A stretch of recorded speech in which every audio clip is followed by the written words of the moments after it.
नमस्कार, स्वागत है आपका इंडिया न्यूज 28 में। ये बात करते हैं मध्य प्रदेश की कुछ खास खबरों की। रीवा जिले की किसानों ने अपनी मांगें पूरी न होने पर भूख हड़ताल शुरू की। ललितपुर सिंगरौली रेल लाइन से प्रभावित जिले रीवा, सीधी सिंगरौली, छतरपुर, पन्ना, सतना के किसानों का सामूहिक शांतिपूर्ण ढंग से अनिश्चितकालीन धरना दिनांक 15 जनवरी 2023 से 20 दिसंबर 2023 बासा गांव गोविंदगढ़ में शांतिपूर्ण ढंग से निरंतर चलता रहा। जब कोई सुनवाई नहीं हुई तो ललितपुर सिंगरौली रेल लाइन से प्रभावित किसानों ने प्रशासन को सूचना दी कि ललितपुर सिंगरौली रेल लाइन से प्रभावित किसानों ने अपनी न्याय संगत मांगों के लिए दिनांक 21 दिसंबर 2023 से आमरण अनशन में बैठे। भूमि अधिग्रहण के नियम के अनुसार किसानों की कृषि भूमि का अधिग्रहण किया गया है, उसके तहत राहत दी जाए, किसानों के संवैधानिक एवं मौलिक अधिकारों की रक्षा की जाए। ललितपुर सिंगरौली रेल लाइन से प्रभावित किसानों की समस्याओं का तत्काल समुचित निदान करने का किसानों ने प्रशासन से मांग की है, लेकिन किसानों की मांग पूरी होती हुई नहीं दिखाई दे रही है। किसानों का प्रदर्शन देखते हुए ही प्रशासन ने काफी पुलिस बल तैनात किया हुआ है। रीवा संवाददाता मनोज तिवारी की रिपोर्ट। जी, राघवेंद्र मिश्रा। धरने में बैठे हैं, क्या मांगे बताइए। हम लोग 15 जनवरी से हम लोगों का निरंतर अनशन चल रहा है और शासन प्रशासन सबके पास हम लोग लिखित आवेदन दिए, जा करके अपना आवेदन दिए, मांग किए, इतना तक कि राष्ट्रपति तक हम लोग लिख के दिए, कोई सुनवाई नहीं हुई। तो हमारे बड़े बुजुर्ग जो हैं तो 21 तारीख से आमरण अनशन पे बैठे हुए हैं, है ना। और शासन प्रशासन का रवैया आप लोग बाहर नज़र घुमा के देखेंगे तो चारों तरफ आप लोगों को पुलिस के अलावा कुछ नहीं दिखेगा। अपने बाहुबल पे ज़बरदस्ती काम कराया जा रहा है, किसानों के मानवाधिकार का हनन किया जा रहा है, हम लोगों को धमकी दी जा रही है कि अगर जो आप लोग बोलते हैं तो आप लोगों को उठा करके बंद कर दिया जाएगा, आप लोगों के ऊपर केस लगा दिया जाएगा। पहले भी हमारे बच्चों के ऊपर केस लगाया जा चुका है। तो अगर जो सरकार हम लोगों के बात को अगर जो नहीं सुनती है तो एक किसान नहीं, सामूहिक रूप पर हम सभी किसान मिल करके, हमारे जो बड़े बुजुर्ग कह गए हैं कि हम आत्मदाह करेंगे, तो सभी किसान मिलकर के हम सब कोई आत्मदाह करेंगे, अपने बुजुर्गों का साथ देंगे। रामार्थ दास शर्मा नाम है।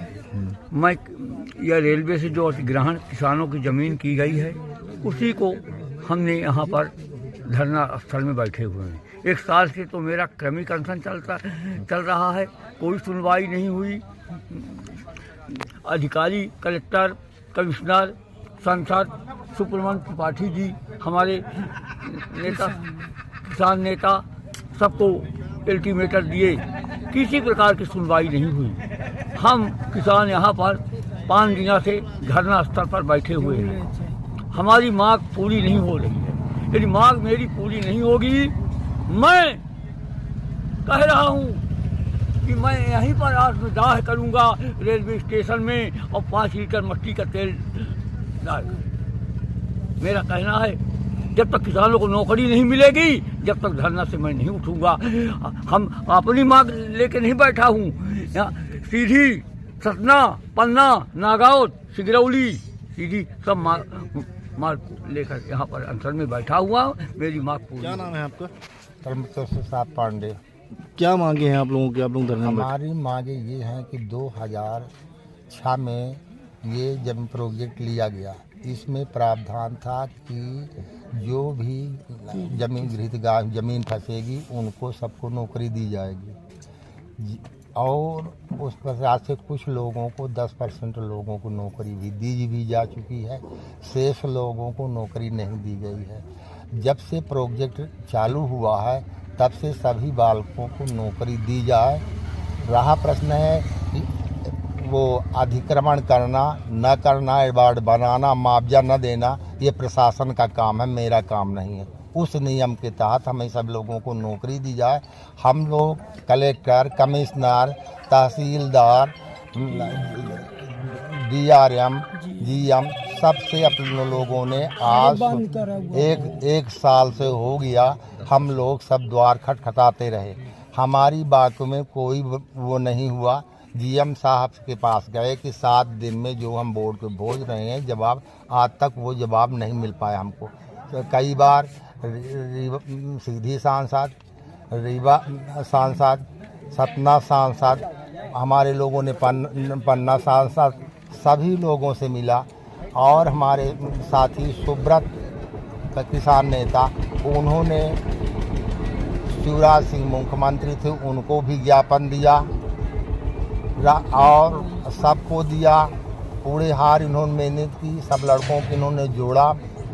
और हम लोग निरंतर हर द्वार, ऐसा कोई द्वार नहीं है प्रशासनिक नेता प्रतिनिधि जी का जिसका हम लोग द्वार न खटखटाए हों। कब से बैठे हैं आप यहाँ? हाँ, हम लोग 16 जनवरी से बैठे हुए हैं, क्रमिक अनशन में पहले थे। अब जो है भूख हड़ताल 21 तारीख से भूख हड़ताल में हम लोग बैठे हुए हैं। अभी तक कोई प्रशासनिक अधिकारी कोई नहीं आया। कल तहसीलदार वो लोग आए थे, कहा अनशन बंद कर दो, वो नौकरी का प्रावधान नहीं है, स्कीम ले गई है। तो कहते हैं एक नियम रेलवे विभाग ने निकाला कि 19 को हम नौकरी नहीं देंगे। तो 19 के पहले तो नौकरी दो। और सतना कलेक्टर से किसी रेलवे अधिकारी ने एग्रीमेंट किया कि हम 19 के पहले को नौकरी देंगे, बाद वालों को 5 लाख रुपए देंगे। अगर शासन कहता है कि काम रोकने से उनका नुकसान हो रहा है तो 5000 बच्चों का 5 लाख रुपए साल से कितना नुकसान हो रहा है। दूसरा, मानसिक रूप से ये सब लोग प्रताड़ित हो चुके हैं, न पढ़ पा रहे हैं, न लिख पा रहे हैं, न बाहर काम करने जा रहे हैं। कुछ लोग ऐसे भी हैं कि जो अपनी जान की हत्या कर चुके हैं। ठीक।